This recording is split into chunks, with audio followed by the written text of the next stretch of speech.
welcome to Thursday Night Saws. So it looks like a beautiful day in North Carolina. Warren, you doing all right? Doing well. What Can't what what complain.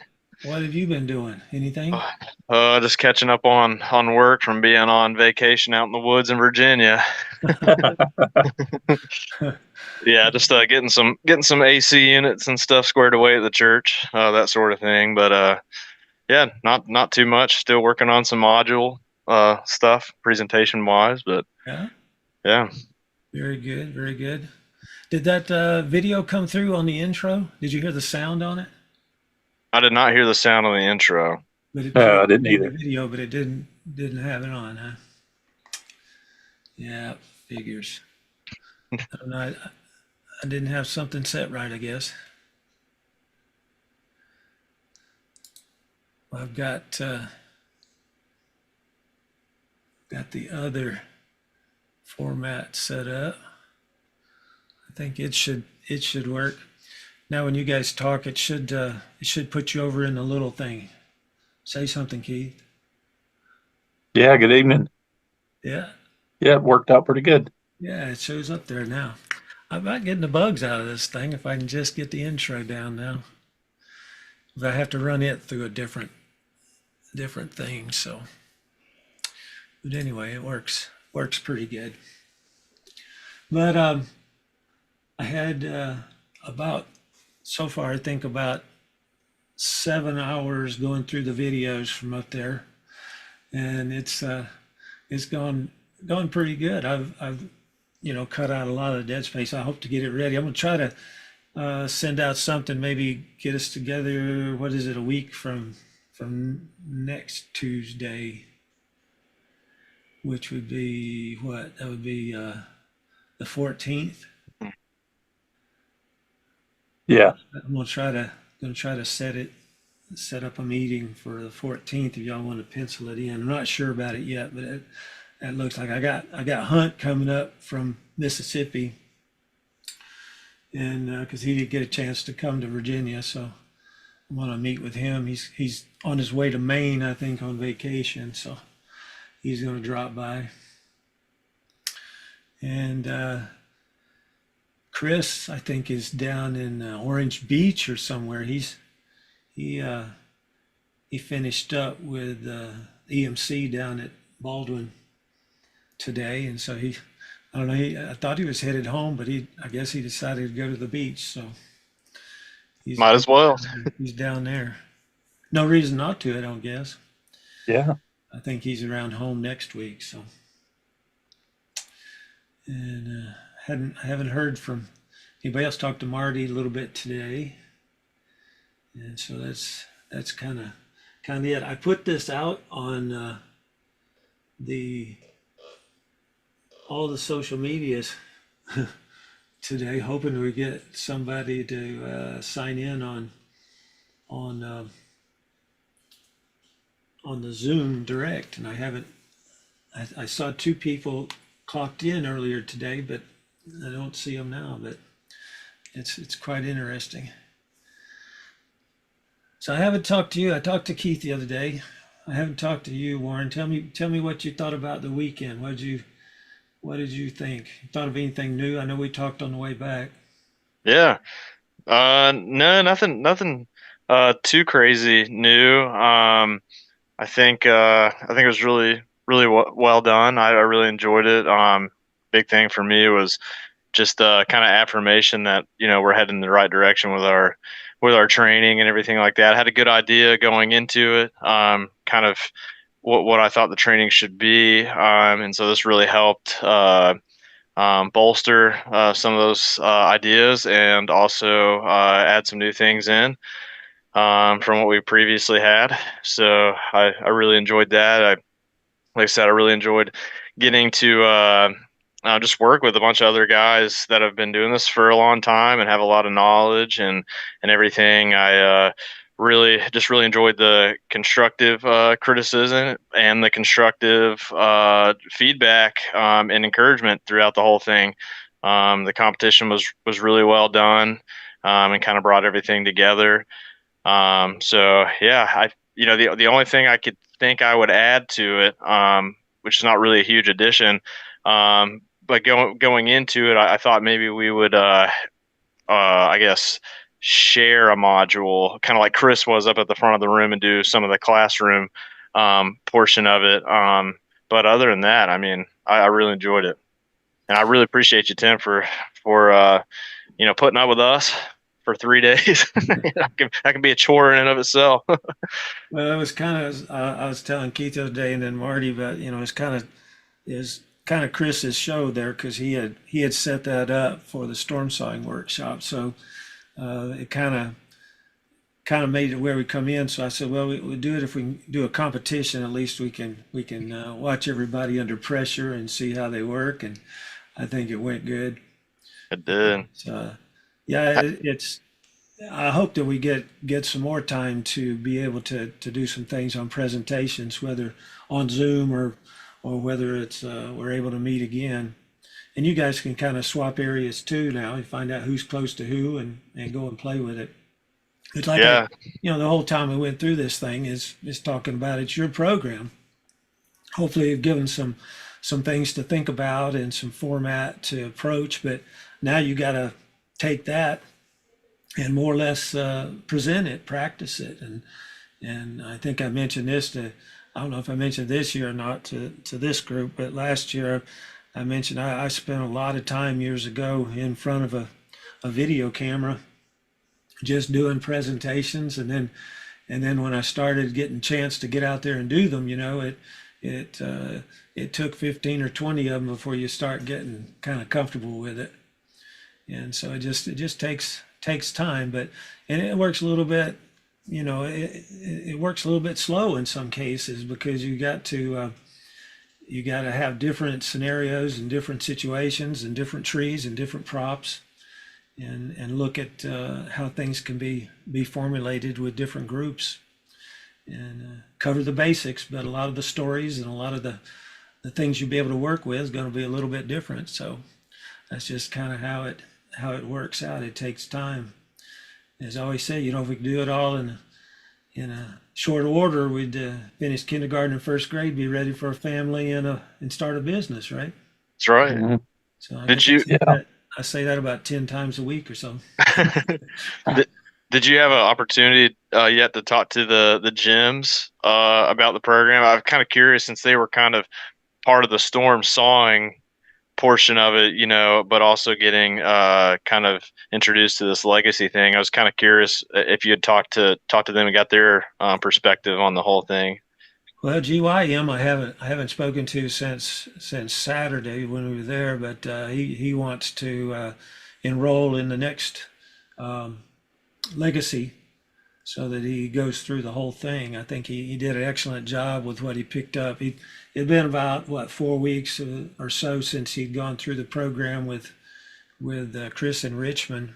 He retained a lot of it. He had a lot of good. He picked up a few more things, repeating things.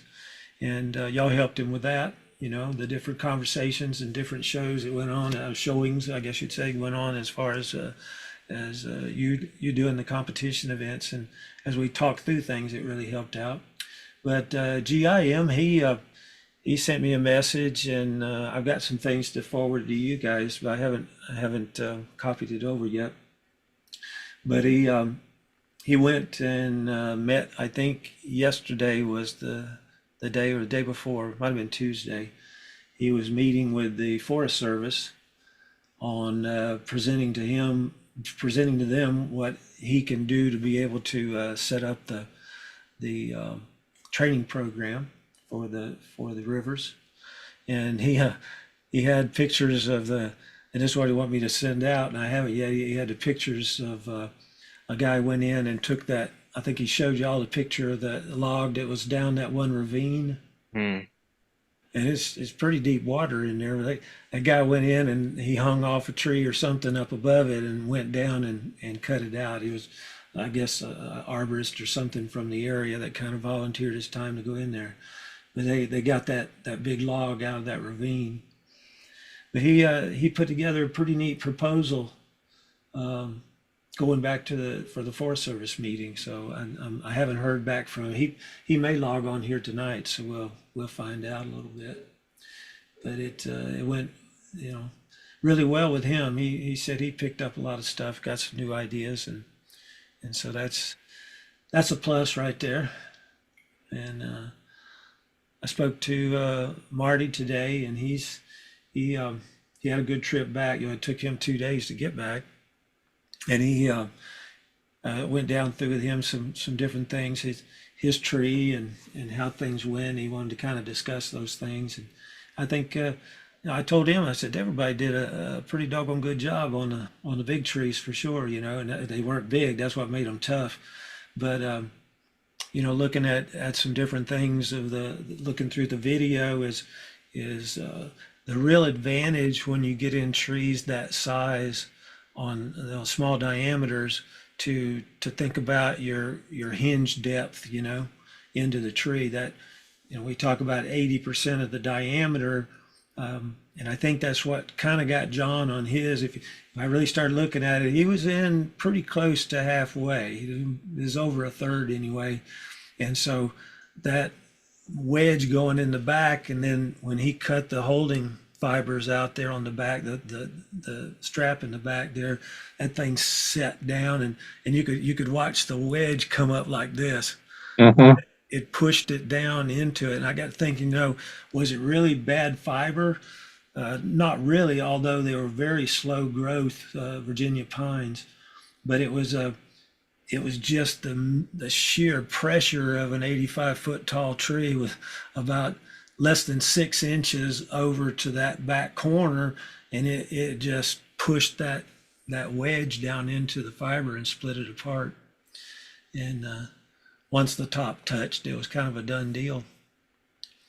But I thought that you know, his question, anything else to do? You know, what do you recommend? I said, you know, let's make a plan.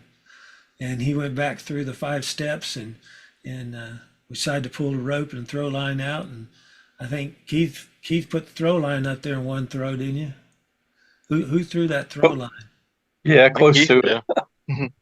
I mean, I didn't see anybody pull it out again, so it went up there about over halfway the first time, and then we got the rope on that, and naturally with the machine, it wasn't much. I wanted to try to use some man force there and see how much it takes. Because sometimes you don't have a machine, you know, so you tie off Yeah. to another solid object and pull down or sideways on the rope, see what kind of tension. I wanted to see how many men it would take to pull that back out, because I bet you it had a good 15 foot of back lean, and it was already kind of hung in that other tree back there too. So that was a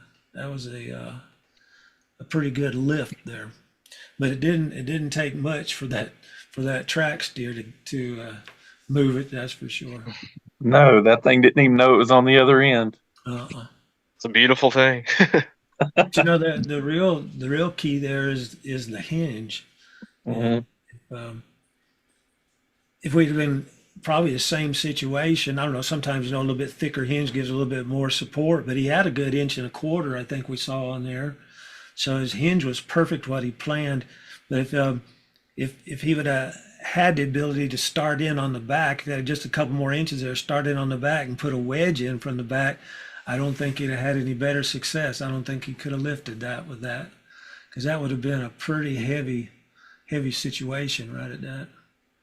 If he had went straight through possibly and put the wedge in sideways way back to the back, it might have got a solid bite, but I don't know. That's with the hinge back that far. I don't know how many tons of pressure that would be. You're the engineer, Warren. How many tons of pressure would that be on that particular spot? You know, so it's I mean, Keith and I could probably figure it out. I mean, that's a huge lever arm, you know, on that small contact point where that wedge is. So, yeah, it was kind of, even just by looking at it, I think we all kind of had the same idea of what the outcome was going to be as far as being able to straighten it up with just a wedge. Yeah. I'm always leery of little trees like that with a wedge if it gets too close to the hinge, because then the hinge is acting like a fulcrum on the fibers, and it's trying to if it is a back leaner, it's leveraging those fibers. It's trying to pull them up. If it's right nestled right up against the hinge, and he had it, back a good bit. And I think that's definitely a saving grace that that made a big difference. And even putting the other two wedges in there, it was kind of interesting to see that it was literally this much on each side, holding that entire tree up, and kind of demonstrated how those outer rings, how much stronger that fibrous, that flexible material is than that middle section where the plunge went through. And I thought that was a great example in and of itself, just seeing the hinge dynamics right there, and showing how strong a hinge is, just so much stronger than what people think. Yeah, I was telling Marty today too, one technique that I use quite often on small ones like that, uh, because you want to have enough strap there to support the weight in the back. And so basically what I do is I bore all the way through, set the hinge up, and then maybe cut back a little bit according to the diameter, but then pull your saw back out halfway and then go straight out the back. And what that does is that gives you the ability to get that wedge all the way back there, but you've got a good corner there to support the weight until you Mm-hmm. take it out. And then you don't have to cut into the hinge, into the wedge either, because you can, when you cut out, you just move it over 3/8 of an inch and you got plenty of room to cut it out level. And that gives you a good solid perch. And then if you need to, you can then be able to put another wedge in to the side. But like on two or three of them that I've been looking at the video so far, um, the the wedges, because they're small, people putting the wedges in right behind the hinge, and you don't get a whole lot of lift right there. So you gotta get it back to the back. So those 10-inch trees are some of the toughest ones there. And a lot of people, they use push poles with that, or go ahead and place a rope. But it's pretty confident in most cases with me. I feel like if I can get a decent hinge on there, I can generally get it over. Or maybe do what we attempted to do was a small back leaner technique. Go ahead and put the face notch in, bore through the front twice because of the lean on that tree, and then set two wedges, then cut the bad side and the good side just under the edge. And then that gives you a real solid center of the tree to actually lift it. And that generally on a tree like that, it works pretty good. I haven't had too many fail at that point unless it's rotted or something. But it lifts up there pretty good. Then two, I was just thinking about something else on that is, um, oh, he was saying there was 16 inches or so of back lean, and I don't know, he might have been looking at another adjacent tree there, but look like from what I could tell, it is a good 4 foot of back lean on that one. So, and then it went back to 15, so it was quite a feat after it did sit back, but safely got it over. All we had to do was just stop and go to Plan B and work it out of there. So, Yeah, and I love John's attitude about everything too. You know, calm, excuse me, calm, collected still, and just didn't let it get to him. yeah, well, So it there's was good. no reason to. Once you make the decision to start it, then there's no reason to be upset with how it goes, because you got a choice. Once you put together the plan, you've got a choice to walk away from it, or do it a different way before you start. But once you start, that's it. But in that case, we didn't have too much to worry about wherever it went, as long as everybody gets out of the way. But that hinge did a good job. And then spring poles. I was surprised. Everybody was pretty close on the spring poles, and I Chris, wasn't. huh? I wasn't. I was 4 inches off. You had 4 inches. I mean, that's still pretty close on a spring pole. A lot of those, Chris had been over there, two of them, and It was a double bend on one of them there. It might have been yours, Keith. And that's a tough one to calculate when it has kind of a double bubble to it. But yeah, I think about 5 inches was about the farthest that we had off on that. So, and that's something that's kind of, there's a little bit of skill there, but it's a lot of guess too. It's according to how it is. I always say if I can be within about 10 inches on it and be at the 45 to the rear, I'm in pretty good shape. So that generally gets you out of any trouble situation. So Every one of those little spring poles was under a good amount of tension. I mean, with standing on it, and they were climbing the tree to lean on it to get it to bend over, and not one of them went wild or crazy. Just a little slide notch and tap it on the back, and it just fell apart, and very anticlimactic. And I've heard that's good tree work. yeah, yeah. I found. Well, there's Lee Dawkins. You checking in, Lee? Maybe so. You're muted. Yes, sir. There he is. What's happening, Lee? Not too much. Just taking her easy this evening. You? Oh, we've kind of been chatting about. We had a good get together up in Virginia, and had, I guess, it was total of 12. Was it 12 of us? I think so. Yeah.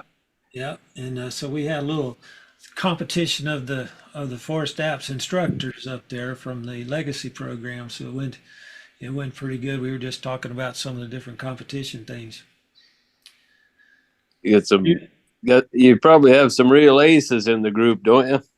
Well, there was one of them that I think he racked about $300 and a big tooth from Warren, so he did pretty good. And a second place got a nice pole pruner. It went pretty good. Oh, we just had fun with it. That was part of what I had on the first year was a little bit of a rebate deal for the first 5 that signed up, trying to get it going, and so I paid that off, and 2 of the guys couldn't make it, so I said, well, we'll make it for everybody. So we took the rest of the pot and applied it to first place. So they had a good time with it. So Yeah. Sounds fun. had a bunch of good scores. And he's a great sport. He ended up buying our lunch. Use that money to take care of us. I think I got a dinner and a lunch. I'll eat like a bunch of hogs. I don't know what it is. A bunch of food was eaten. I know that. No doubt. But we had a couple guys that kind of do what you do, Lee. We had one of the parks guys from Richmond that does a lot in invasive species and cleaning out stuff and cleaning up storm stuff too. And then we had another guy from North Carolina. He's originally from Michigan, and he's in North Carolina working to clean up some rivers, like the Natatahala and all of that. And so he's cutting jams in the water, and I guess invasive species along the side and all kind of stuff, working some different projects for the rafting companies and stuff. Yeah, I saw your video about the man that was trying to improve the fishing streams. Yeah. And that sounds like it could get a little haywire. Yeah. Yeah. That, see, what you talking about, the old Sam one or the you're talking about that fellow that was wading in streams with a chainsaw. Yeah, that was last week off of Thursday night, I think. Yeah, he was on our week before. Yeah, I know what you're talking about now. Yeah, he does that quite a lot, evidently. Has been past year or two. You cutting the invasive species? What have you cleaned up lately? No, I finished up before the copperheads came out and the ticks and all that. So, well, we had plenty of ticks. I ended up with about 3 this week from the weekend. I don't know if y'all found any or not, but I had one I didn't find till Monday evening. Little bitty guys. Yeah, they're out. We didn't see a single snake though. Mm-mm. So I guess that Virginia don't tread on me thing holds true. They're gone. I did learn how to run a Husqvarna. Oh, did you see the video I did on that? Yeah, Huh? I did.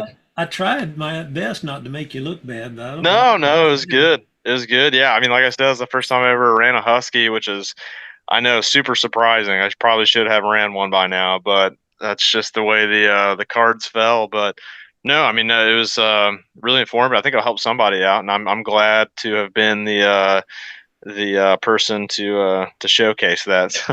I'm glad too. I'm glad too. You handled it pretty well. Did you see that, Keith? Did you see the video? No, was it Warren? There were two others that also had trouble, and Yeah. Well, old Chris comes over and pulls on it one time, and it fires right up. I thought that was pretty comical. I've done that many times. I put out the video. I said it's magic, but I do that all the time with the city and county guys. They'll get the saw flooded, and they pull and pull and pull, or it's cold. They pull and pull and pull till it is flooded. And I go up there. I keep telling them. I said, go all the way down the choke, come up one notch, then pull, and they'll start messing with it, and then it won't work. I go all the way down, pull back up, because I see them hit the throttle, and that's what Warren did. He hit the throttle on it, and that takes it off. But what happened on him was, when I looked at the video, was when Bo shut the saw off, he choked it down. Yeah. And then Warren had the pleasant surprise there of Chris saying, "Oh, it's ready to go," but it wasn't ready to go, was it? It was flooded. It's not. Yeah, I think he had the same idea. Or same issue I did was, that's the way. Obviously, you turn off a steel, so he just bumped it up, and the rest was history. Yeah, that's what happened. It was used to shutting it off with the up button. But Good nothing time. wrong with that. I have the same problem when I switch from one to the other. From this event to that event, I'll sit there and forget to turn it on or something. But that is one nice thing on the Husqvarna is you don't have an off position once you start it up there on those new ones. They're always ready to go. You just pull the rope. But he flooded it down, and I think I counted 11 times you pulled through that even made it worse. And it sounded like at one time, the second time it might fire, but you had it flooded good then. And so Chris, if you noticed on the video when he did it, he didn't put his hand down in the handle. Yeah. He had his hand up on it and worked the button. And then if you put it in that fast idle, you may have to pull it twice or three times, but most of the time, first pull, it'll clear it right out. I don't know why it does that. I don't know whether the engineers actually engineered it that way or not, but I was told that what happens is that when you, even on the new saws with the small crankcases and high compression, is that when you open the throttle up, it just kind of swirls through.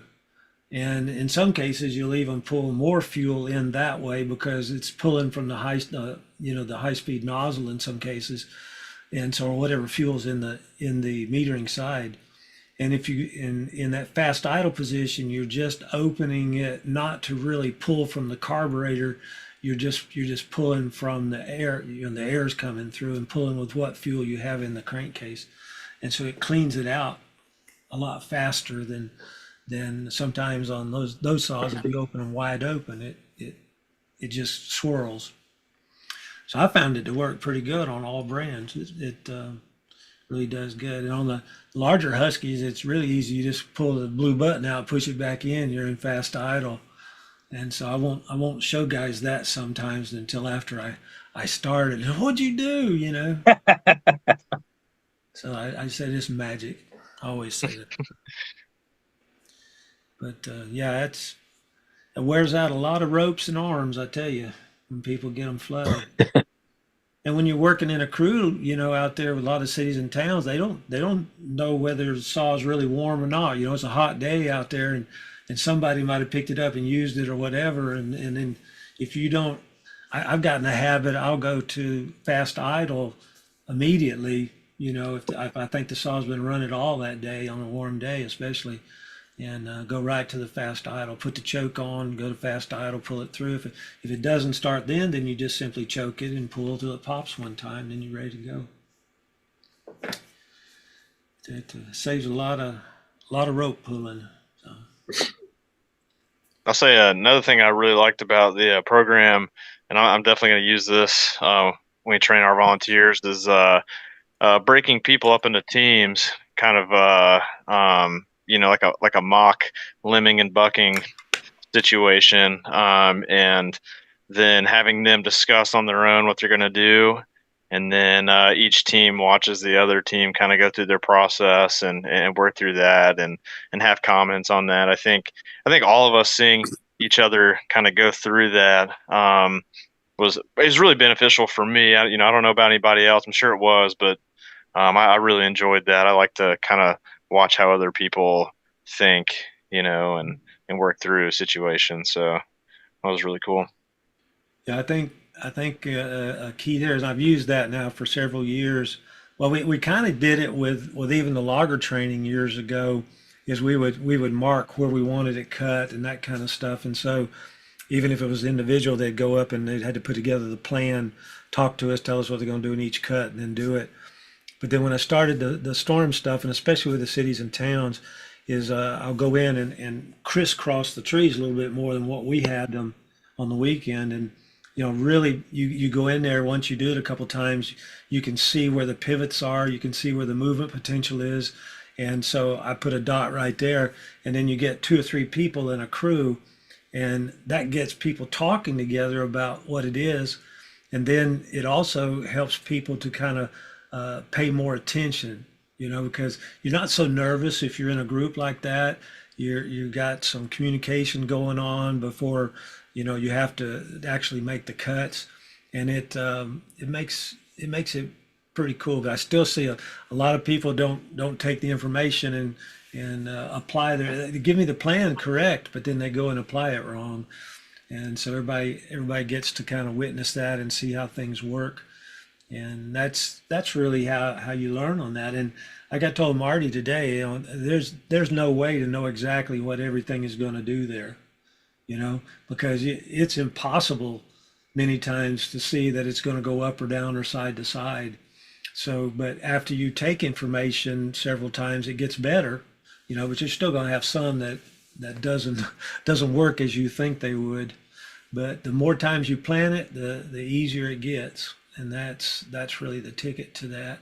And, sharing that information focused in on that particular pile, it helps you to see how things will work. And also then, and this is something we did with the logger training too, day 5 or end of day 4 and into day 5 with the equipment on the game of logging, we would take and actually set up patterns for trees to be felled. And that's the next thing. You're looking to reduce the accident and injury potential, but then on the next step to be able to put them in groups so that it's easy to buck the tops, and then it's also easy for the skidder or dozer or whatever to take care of them. And so that's the next step. So the next step with this is I suggest that you maybe don't throw the equipment in there to begin with. Let's talk about just all I've got is a chainsaw and a wedge, and then the next step is to start applying how you can work and be more productive with the equipment. Because if you try to put the equipment in there too quick, then you end up looking at how many horsepower you got there. You know what I mean? So you don't quite as much think about the different cuts in your plan. You just it'll break loose. I heard that a couple of times Saturday. It'll break loose. But we couldn't do that with logging because you'd end up splitting fiber or something. Then you got an issue. When that skidder grabs it and it's not completely cut, it's going to peel something. But that's a good thing to do, especially with the disaster groups and the volunteers. And then Keith was talking about, and I think it's a good idea, is that next step then, and Warren, you've been doing some of that, is getting into the ropes and rigging. so they understand tied in with the other equipment, and also as a step in between is rigging and knots and working some safety and pulling and stuff there. So, and Keith's got a lot of stuff on that he put together. They added. Keith? Did you know they at SP they added a section on the ropes and rigging stuff? Have you seen that? I have not seen that. There's a guy named Phil Pavey in Canada, is a 40-year arborist. Yeah, Made I his met him living. down in Orlando. Yeah. Okay, and I think he composed a lot of that. I had put a little bit of basic stuff about throw lines and running bow lines, and maybe a another approach or two, but by and large, I think he somehow or another he got up with the right folks, and they listened and they incorporated a little bit. So I'd be real curious to see that myself. It looked like your stuff. I think it was. I think Leroy and all, him and a couple others, I think, kind of added it in there. But, I don't know. It could have been his, but I think it was some of the stuff you had worked on. I think you had sent me some of it at one time, but it's not a whole lot of difference there, is there? I mean, it's kind of like chainsaws. It's pretty much all the same, no matter how you look at it. Yeah. But at least you can feel good that they finally put it in the system, huh? Yeah. I think it's a valuable thing to at least have in your arsenal, especially if there's a broken out top or a big huge dangling limb overhead, to be able to do that and be able to pull remotely, and do that safely. I think that's definitely worth investing in. But then how do you pull it? You can get in trouble, and actually had an opportunity to explore that a little more with just some of the math. And they always say the higher the better. Turns out that 45 degrees is kind of the optimal angle to pull a rope. But the problem with that is it puts you right in the SWAT zone. It doesn't matter how tall the tree is if you're pulling by hand. So then you've got to kind of work into your plan, where how am I going to remain safe? And you saw Chris, the very first thing he did is he went and got a block, and even though the machine was way off to the side, he put a redirect in, and that way kept everybody safe. And I think that's the more poignant issue is, just about anybody can do some pulling and figure out different ways to pull, but to do it safely and follow a plan that will keep everybody out of harm's way. I think that's the important part. So I'm encouraged to see that. Yeah, I think that there's a lot of people that don't use a redirect. You try to go. I saw one just a few weeks ago where had it tied to a skid steer, a small stand-up skid steer. Mm-hmm. I guess most people think about at least 1.5 times the height of the tree. Actually, I think it's pretty much written and thought of as 2 times, because, and especially, if you're removing something that's not a real healthy tree, you have a greater chance of top flipping out or breaking limbs out. I know I had one pine up in Pennsylvania a couple years ago. That thing hit the ground and there was one limb come off of the top, and it must have flew 70 yards down left, And so you want to try to make sure you're back from the whole canopy that's going to hit you, but you also got to think about flying objects after it hits the ground too. And so you got to have enough distance back.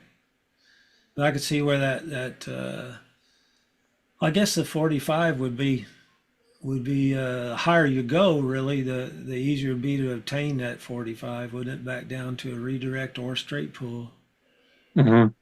It's a real interesting curve. It looks like an airplane wing, the way the curve comes up and tells you, and it peaks right there at 45 degrees. I shared it with Warren. It's just like a little article that kind of put it into a PDF, but at 27 degrees with a 100-pound pull, you can get 4,000 pounds of pull. At 45 degrees, you only get 5,000 pounds, and it's kind of like you got to go way higher up on the tree to get that extra 1,000 pounds. And so I think that would be a real informative way to think about it, and that you could you're getting most of what you're going to get anyway, being a little lower, but by putting the rope lower, most tree guys work with ropes that are 150, 200 foot long, and on the East Coast, there's not many trees that are over 100 foot, and so you're already right there at 1.5 with a 150-foot rope, and then you could add on or do a redirect. So, yeah, I think it's very valuable to discuss that. But like you always say, you definitely got to get your plan squared away first, and hazards, obstacles. Think about, where's it going, where are you going, and the other factors that come in can get complicated quickly. You put a machine on there and pull too hard, now you're inducing barber chair for no reason whatsoever. And that's where the knowledge of a hinge and how to properly form a hinge, you put too thick of a hinge on there, you pull it with a machine, now it's splitting out. But if you've got the 10% hinge, all it's going to do is fold that hinge. And so I think that's just invaluable to know those basics, like you keep saying. Mm-hmm. If you got your basics squared away and you got your folding all set up first, then you can add these other layers, but you have to go back to the basics. Yeah, I see that quite often. We've talked about before that guys in larger trees where you don't necessarily have to bore them, is start cut from the back. You place your wedge in there. And I see this all the time at fires and those kinds of things where guys are a little bit sheepish, about shaking stuff and all. But if you just start in and place your wedge and you've got a hinge that's this thick, when you hit that wedge, the top really shakes. When you've got the hinge down that's bendable, you get movement each time, and you get shaking some in the top. But usually it's going with what you want it to do. And I see that quite often where people will try to drive a wedge in with too much hinge and really work a lot harder than necessary, much harder than necessary. And then same thing with the rope. If you've got a real thick hinge there, the rope adds a lot. You could pull limbs out of the top or barber chair something. So setting up that hinge is important, which is easy to do with the tree that you'd be using a rope or a wedge with, because it'd be a back-leaning tree, right? And so you're able to either bore it and set your wedge and then cut the strap, but you've already got your hinge established to what you want, which, we talk about 10% or less. And then you do the same thing with a rope, because you're able to take a wedge and put in there and just cut from the back. It's going to come back on the wedge. You got your rope already attached, and then you tip the tree with the rope. So, but in both of those cases, you've got the hinge set up, and the same thing should be with a piece of equipment pushing also. So that the important thing is to go back to those basics and get your plan and get your hinge established. Like people ask me, well, do you use a bore cut and everything? No, I don't use a bore cut and everything. I use it for one technique to be able to establish my hinge. If I can't outcut the tree movement up to a 10% or less hinge, then I'm taking a chance of barber chair or loss of control. And also, if I get in there and I've got bad wood or something, I might even lose everything. So I start to look at a heavy forward leaner or a leaner that I can't outcut up to my 10% hinge. I'm going to bore cut. If the weight's back, then I know automatic. That's no big deal at all. I just cut in any way I want to and place a wedge to support it until I'm ready to drive the wedge in or pull with a rope or push with a machine. But if I use a wedge, I don't always use a machine or a rope. But if I use a machine or a rope, I always use a wedge. That's kind of the thought process that I've always used. It works pretty decent. But that's true. I mean, you can get into some dangerous situations applying too much pressure on stuff. So I think that the way to look at that, what we have covered, on the basics up to making sure the face notch is correct and the hinge is correct, and you established your escape route and your back cut plan. And I think that's the basics. And then you take and go to the rigging and machine and those kinds of things. That way because I mean, really, some work okay, but really a rope doesn't really offer you too much in direction or safety if you don't have a hinge on there. I mean, if you take the hinge off of it, it can twist all over. I mean, you can take and put 3 lines up in there and pretty much be able to put it where you want it to go. But 1 line and a no hinge, you can be pretty bad shape on that. All you can do is limit the motion and rotate it into something else instead of having it fall. And I've seen that before where somebody had tied something off and they got back behind the lean actually and cut it, and it went down and the hinge failed, and it actually swung the tree toward the rope because the rope held, and ended up pulling it into another tree and made a much bigger mess. They'd have been better off not even put a rope in it. They could have just, trusted a hinge and let it go where it needed to go. But it's one of those things some things you got to learn the hard way of whom I am chief. But it's that's where your skill comes in and your experience. You figure that out.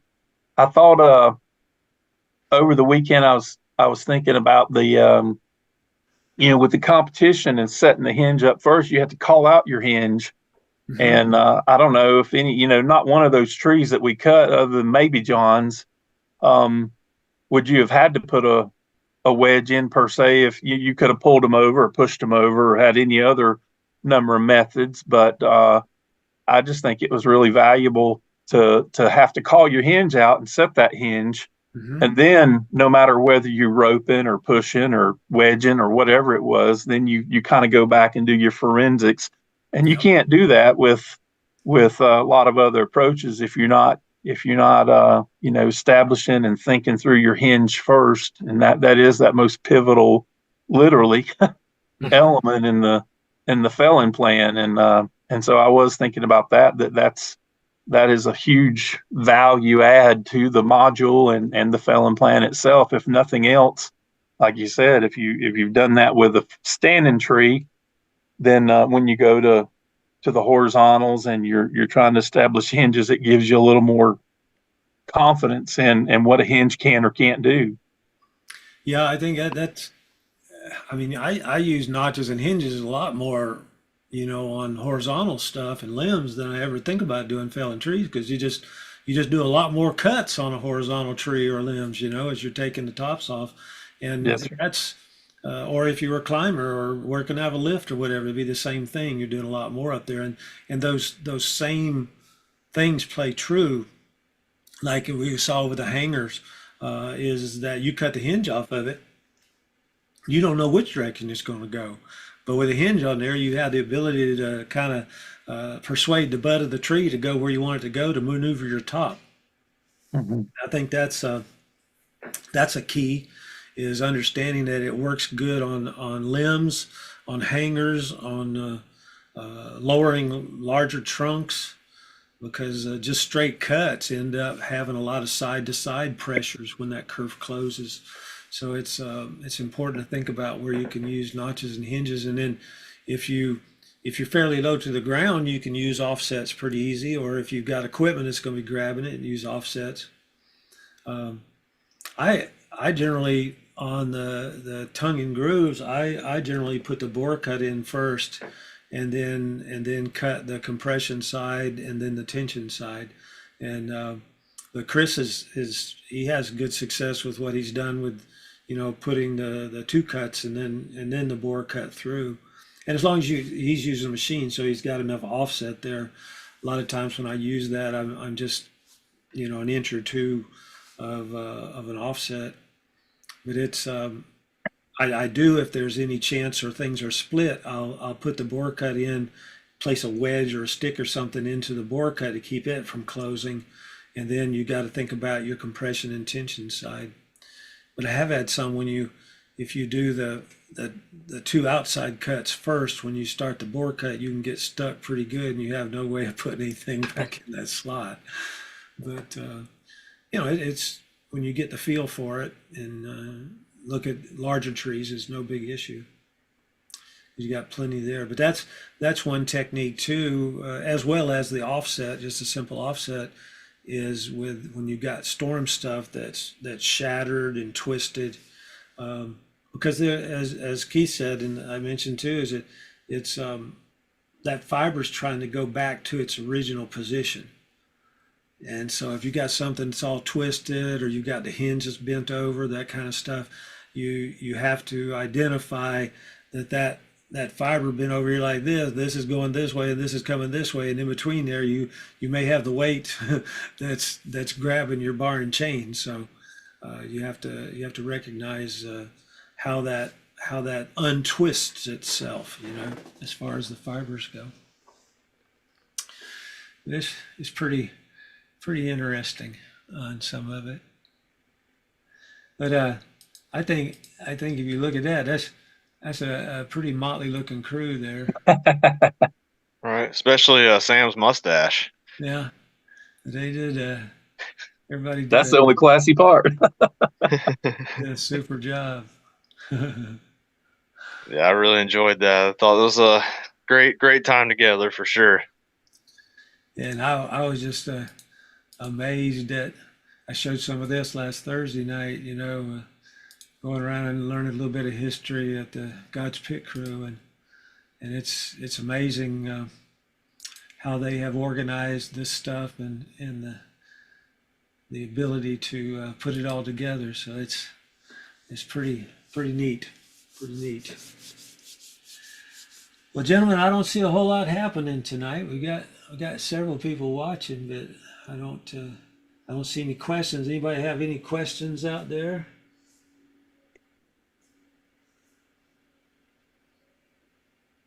Hey, Tim, I have a question. Yeah, Lee.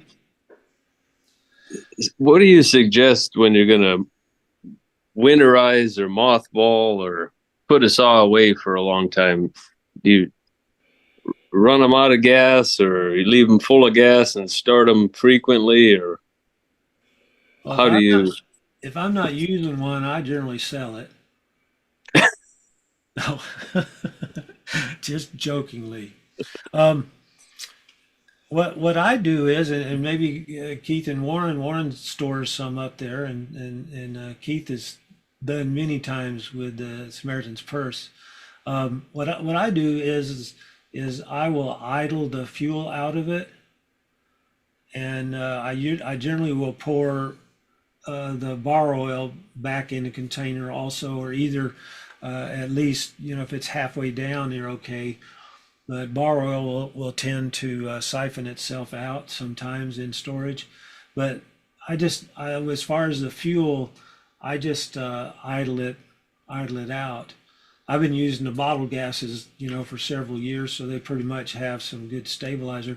Some people will use a Stabil or something like that mixed with the fuel, and then idle that out, so you have somewhat of a stabilizer in the fuel.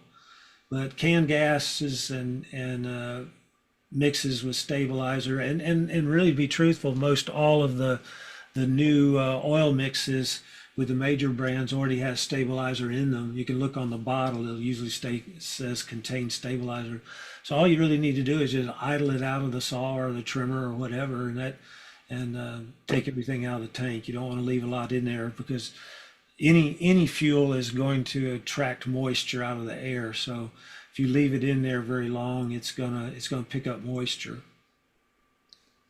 And if you do leave the fuel in there, change it out. Before you go to fresh fuel, before you start pulling on the rope when you get ready to use it again. What do you guys think, Warren? No, that's great. I think a good example for us, we kind of migrated to all M-Tronic, or just the Pro line setup. And we have a couple of 271s that have sat for probably 6 or 7 months now at this point, and did the same thing: dump the fuel out, idle it out, dump the bar oil out, and we just dump the fuel, funnel it back into one of our 50-to-1 cans. Mm-hmm. And usually on our pro lineup, since they're always on the truck, or at least we like to have them prepped ready to use, just in case. We do go through and start them up, probably every 3 days or so, just to get them going. And those are the ones that we're ready to use if we need to right off the bat, kind of thing. So, but if they're gonna be sitting for an undetermined amount of time, we do exactly what you just said. I think it's good practice just to get the fuel out of there. Keith, anything different? You I had just take I hundreds just of take the back. saws to do that with. No, well, they got used more often than you think, but my personal saws, I just take the battery out and put it on the shelf, and so that solves that.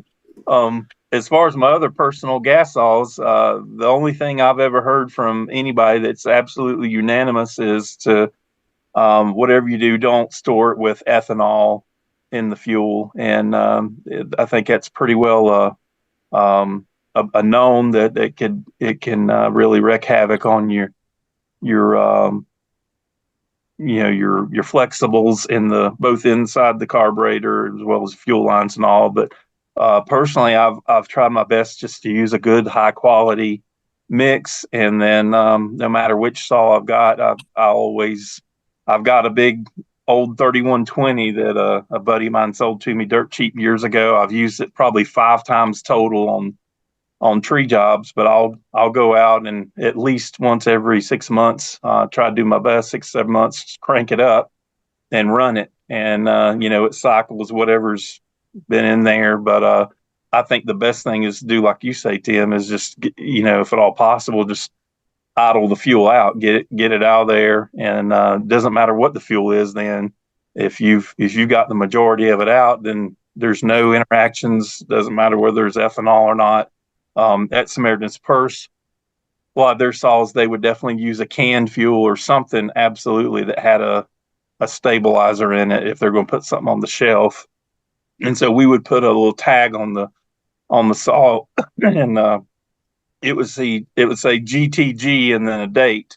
And the idea is that GTG meant it's good to go. It's sharp. It's been gone through. Air filter's good. It's the reduced downtime modules essentially been worked through on that. It's good to go. All the safety components are in place, and then it's ready to take off the shelf and use. But by having the date on it, then that let everybody know too that if it's been there for a year, you can't have any confidence in what that gas is, and going in and out, everybody going different directions. We try our best to make sure and go through the stock and fire them up when we could, but there was always one going to fall through the gaps, and I think it's invaluable to go ahead and just get that fuel out of them and store them empty, and then again, you ain't got to worry about it because it's there's nothing in there to worry about. So I think that's the best approach.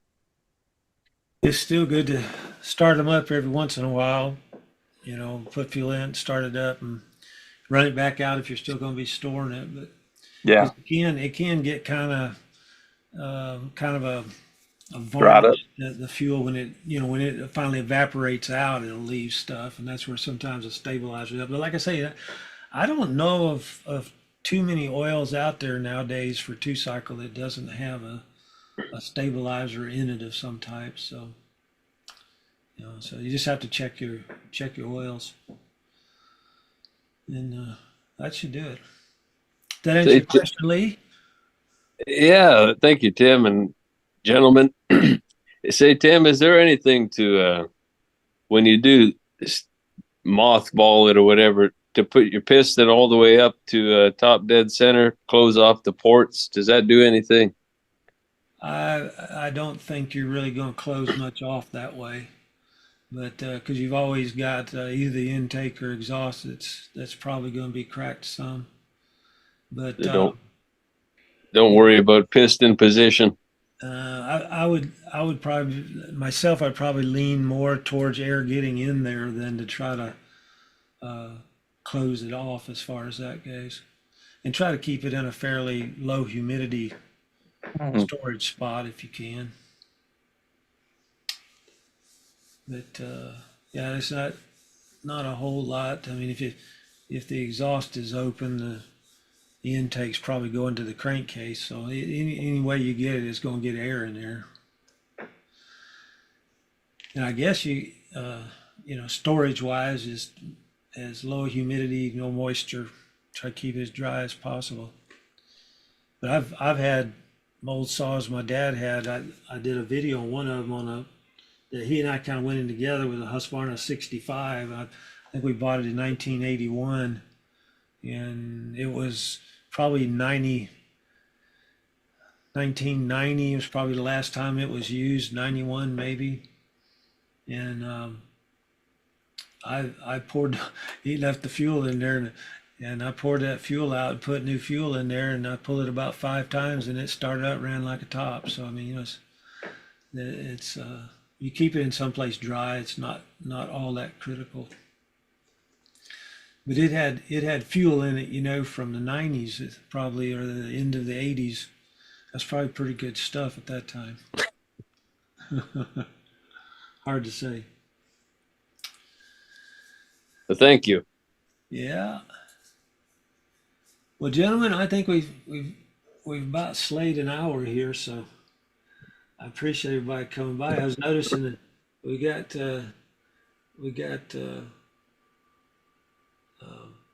CC on Facebook. What do you call that?